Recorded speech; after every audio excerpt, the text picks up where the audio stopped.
So my name is Stuart Ludson. I'm a professor in the Department of Evolution, Ecology, and Organismal Biology at Ohio State University. I mostly do research in my job. I spend a lot of time trying to understand aquatic ecosystems and how they affect fisheries production, but I also teach undergraduate and graduate level courses at Ohio State. I think fundamentally the thing I like the most about research is I get to solve problems. I try to not only understand how our ecosystems work, but I'm trying to apply them to human problems. So it's my way to give back to society. I'm Jeff Miner. I'm a professor at Bowling Green State University. Got my PhD at Ohio State, and I've been working at Stone Lab for a good 33 years now. You get into a question, you see things, you ask questions about why something is working the way it is. Why do frogs use this part of a pond? Why is water quality out here at Stone Lab change through time? And it's those sorts of questions that just allow your mind to be creative, to think about what might be going on. How can we explore that? How can we do research to answer those questions?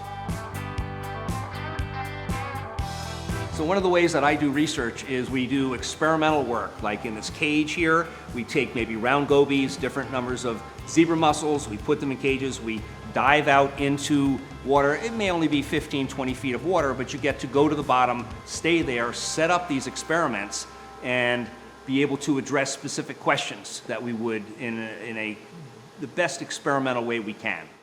One of the things our modeling has showed us, and looking at historical data has shown us, is that as you clean up the lake and reduce nutrients into the lake, there's been a trade-off. You definitely get cleaner water and reduced harmful algal blooms and reduced bottom hypoxia, which are good things, but we've also found some fisheries production has declined. Ultimately, this is just pointing to the idea that these trade-offs are real, they need to be considered, and that agencies need to be working together to understand how their decisions about making water, cleaning up water quality, for example, might affect fisheries, and that's where this ecosystem-based management comes into play.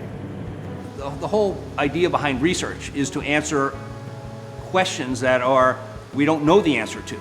And so the research method allows us to attack that, to understand it. Why is that useful? Because the world is a changing dynamic environment. What are the processes that are most important to understand those mechanisms? So to be able to do research allows us to make changes. Otherwise, we're shooting in the dark. Research, to me, is absolutely critical.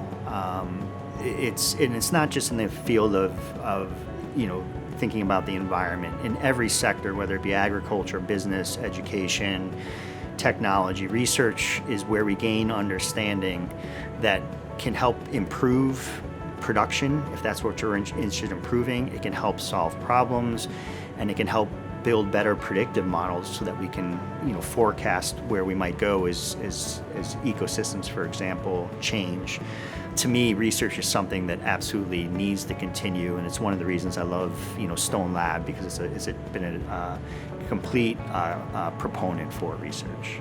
Well, Stone Lab played a fundamental role in my research because it was a place to come to do experimental work. We can get access to the equipment that Stone Lab has. We get access to the people, the collaborations that occur here, providing the facilities for us to stay out here to do our research. This has not been replicated anywhere on Lake Erie. There are a few places in the Great Lakes where they have other biological stations. This is a jewel.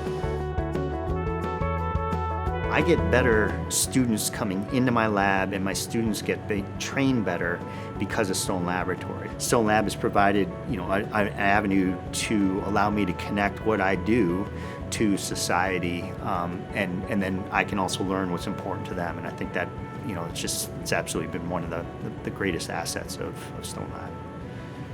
One of the things I'm going to say about Stone Lab that I've been really impressed with over the years is this leadership. They're always looking to help researchers, they're looking to help the public. They are stewards of Lake Erie and the Great Lakes in general. And I'll just say, part of the success, if not a lot of the success that I've seen over the years from Stone Lab has come from great leadership. And so I want to say thank you to them for their dedication to researchers, to the public, and doing the right thing. To be able to come out here and see the legacy of who has come here before, the people who were out here in the 1930s, 1940s, when they were sampling out here trying to understand the basic biology of what's going on in Lake Erie, it means something to me to be part of that legacy. 100 years of research. I've contributed to that, but there's a whole group of people who have come before me, people who will be coming after me, and that's one of the other great things about Stone Lab is the training that they do for undergraduate students and graduate students, the next generation of people who will be doing bigger and better work to better understand the processes that occur here in Lake Erie. I really expect Stone Lab to continue to play a big role into the future. As we continue to face environmental degradation because of human activities in the watershed, and we fight nutrient pollution, for example, the monitoring that Stone Lab has been doing and will continue to do will be ever more important. And I also think the educational mission of Stone Lab is just going to continue to grow. Environmental education and learning the value and the importance of stewardship is going to only continue to become more important through time, and I think Stone Lab's mission in doing that will only grow more and more important. I'm super excited that it's done so well and lasted this long, and I hope it's there for another 100 years.